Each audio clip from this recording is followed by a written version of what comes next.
Music. I have no idea what we're talking about. Just whatever. Hey, it's college. Yes, college football with a twist. Okay. So I'm going to do the 2024 NFL redraft here. What? Yes. Then how's it college? Because we're talking about the college players that came out this year that are rookies currently right now in the NFL. All right, it sounds fugazi, but I'm in. Let's go. So, number one overall. We all know Caleb Williams went number one overall. The redraft would have Jaden Daniels. Yeah, Caleb is not, he's up and down. And there's also a problem here. I don't know what it is with him and DJ Moore. It's not making sense. DJ Moore's a really good player. Caleb's an allegedly really good player. You think a rookie would lean on his number one receiver? Mm-hmm. I got nothing. Jaden Daniels, number one pick. Agree? Agree. Oh, yeah. So they flip-flop here. So number two, Commanders would take Caleb Williams in the redraft. I guess. You know what? I keep hearing how good Caleb is going to be, but he's yet to show it consistently. He'll have a game, and then everybody's going to say, see, there he is. He's here until he's not. Yeah. Whereas Jaden, I've seen it enough to say, yep, you know what? He's going to be a legitimate NFL quarterback. I don't know if he's going to be a Hall of Famer, but he'll be around for some years. The Commanders will not let this kid go. I think this next one, number three overall, surprises me because they take Drake Maye again in the redraft for the New England Patriots. May hasn't been bad at all, David. In fact, he's put the team on his back. And last week, they had the football with a chance to go and win the game in overtime. He safety kind of baited him. He threw a ball 50 yards down the field, but Drake May's been fine. I just think they wanted to, and they wanted to protect him early. They don't have the talent of the Commanders or the Bears. I think Drake may be a rock solid pick again. Number four, the Arizona Cardinals still select a wide receiver, just not Marvin Harrison Jr. They take Malik Neighbors. Ha. Okay. Maybe flip a coin. No, I will say this. I love Marv, and I think he'll be a really good player, but the it factor isn't there yet. And I know, there might be something with Kyler there. Malik Neighbors, from the minute he descended into hell, MetLife Stadium, he jumped off your TV screen.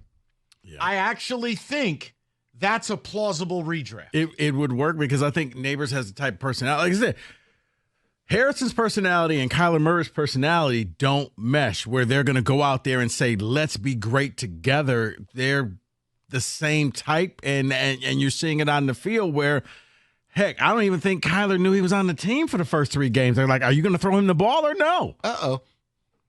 So at number six, the New York Giants, since Malik Neighbors is gone in the redraft, they take Brock Bowers. Yeah. It doesn't matter. We blow. Sure. Bowers leads all tight ends in receptions and yards, and he's fabulous. He's everything we talked about, and I still have I don't know why he fell. I don't know what happened. Maybe they got to look at the receding hairline. I don't know. Bowers is fantastic. No, I think it was tight end is looked at as a luxury. And if you know what, we should probably take this position instead. And they went smartest man in the room instead of just taking the best available player. Get to the one I care about. Redraft Atlanta. Come on. I was going to get to that next because this one is a giant leap in this redraft. They select Jared Verse. No. Oh. Jared Verse went number 5 in the redraft to the Chargers. Okay, see, I knew he was up there. Okay. Wow, so Joe Alt was available to my Giants? Correct. Idiots. Correct. All right. Anyway, you're angry at them fictitiously. I love it. So in the redraft, the Atlanta Falcons take safety Evan Williams. He was originally drafted in the 4th round for the Packers. Oh, my God. But according to PFF, he's one of the best safeties in the league. And again, he didn't play against the Lions. Just throwing that out there. There's a theme building with that. Okay, sure. I think it's probably a little early to elevate a 4th-round pick, but I'll play your game. So Michael Penix Jr. does still go in the top 10. He Really? goes to the Minnesota Vikings in the redraft. Because they don't need him, I guess? No, but... Well, because of their quarterback they currently drafted, they can't draft again because he's hurt. And I think that's why they do it in the redraft here. I'm not going to stress about it. Where does JJ go? JJ does not go again in the 1st round. Oh, you hate to see it. That's, again, because he's hurt. That's all right. He'll meditate on it. He'll get it fixed. Go ahead. I forgot about that. The meditation. Remember, I had the chalk outlines drawn in Yes. MetLife for when the Giants took him? We had like a little meditation station. I had drinks and snacks for him. The whole bit, I was ready. Anything beats Daniel Jones. Go ahead. So Bo Nix stays the same at number 12. Am I wrong to say that we were all wrong about Bo? Yes. He's pretty okay. Somebody had him for Rookie of the Year. Oh, you did? Yes, I did. So the Raiders at 13 because Brock Bowers is gone. I'm sorry, Cooper. what'd you say, David? The Raiders, Brock Bowers is already gone in the redraft, so they take Cooper DeJean. Okay. I mean, he's been good in the slot. That's fine. I don't care. It's the Raiders. Fold the organization. Go ahead.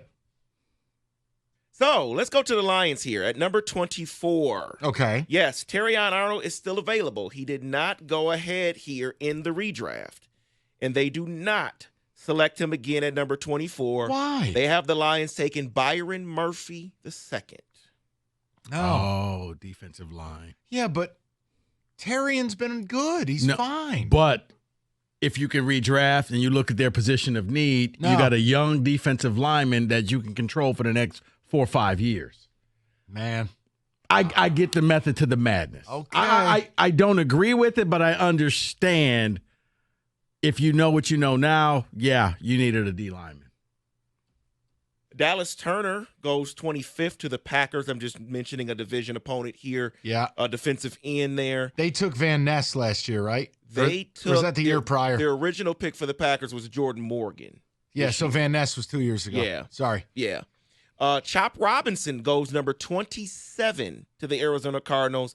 So similar pick. They took Darius Robinson. Is Yeah. what they took. Again, just pure edge, speed. Yeah. You know, not an every down defensive lineman type guy. I was never a big Chop Robinson guy. I liked him. I know you. Believe me. I know. I had to hear about it for 3 years. You were a huge Penn State guy. Oh, Mike Isaac Adisa. He's going to change the way the game's played. All right. Number 11 jersey. At number It's earned. Abdul Carter, Mike. He's Lawrence Taylor. It's like you went to Penn State. Go ahead. At number 28, the Joey Kansas Porter City Jr. Chiefs. The Chiefs originally take a wide receiver, and they take another one in the redraft. They didn't take Xavier Worthy? No, they have them taking Lad McConkey.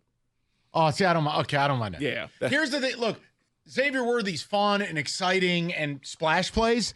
Lad McConkey's he's a dog. He's a football player.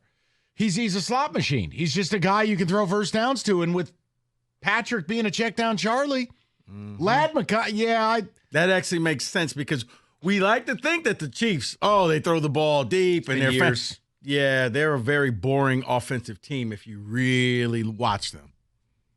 Then I'll close it out with your privileged team. Well, what about your team? Oh, you really want to do that? Okay. My team's not privileged, okay? You got to have a winning record to be considered privileged. It's not exciting for the Steelers. They took Troy Fontenot, but they take Olu Fashanu instead. A tackle from Penn State instead of a tackle from Oregon State. Correct. It's not really exciting there. All right. But the privileged team of the 49ers take a different wide receiver. Mm-hmm. They take Keon Coleman instead of Pearsall. Hasn't been shot. These are facts. It's an upgrade. Yeah. Niners had bad luck. You drafted a guy who got robbed in broad daylight. It was terrible. But I'll tell you this. I don't know that I'd take Keon over Pearsall. Pearsall has way better hands. Pearsall is way, way better catching the football, contested catch. Keon dropped. I saw him drop a touchdown this week. He turned into a pick. And he still did that at State. Yeah. I'd stick with Pearsall. If the kid doesn't get shot. If the kid doesn't get shot. Well, there's a qualifier right there. That is their reasoning in this No, article. I understand, Mike. Think about what you just said. It's not different than if he didn't blow his knee out. Right. It was an unforeseen thing in broad daylight, but the kid is a really good football player. I would stick with Pearsall there. Just like the Terry and Arnold one. I wouldn't change that pick. Yeah, that would so You wouldn't go with a D lineman? No. I like Terry. I do too, but you don't. You don't have a D lineman. We got Bobby Woo Woo. At least he didn't get shot. That's what it says in the article here. What about TJ Lang's favorite guy, Frank Muhammad? David, we really do gotta get that Jeffrey Osborne drop every time he says that. I was speaking facts. Bobby Woo Woo. Bobby Woo Woo. That is your college football blitz with a twist. 97.1.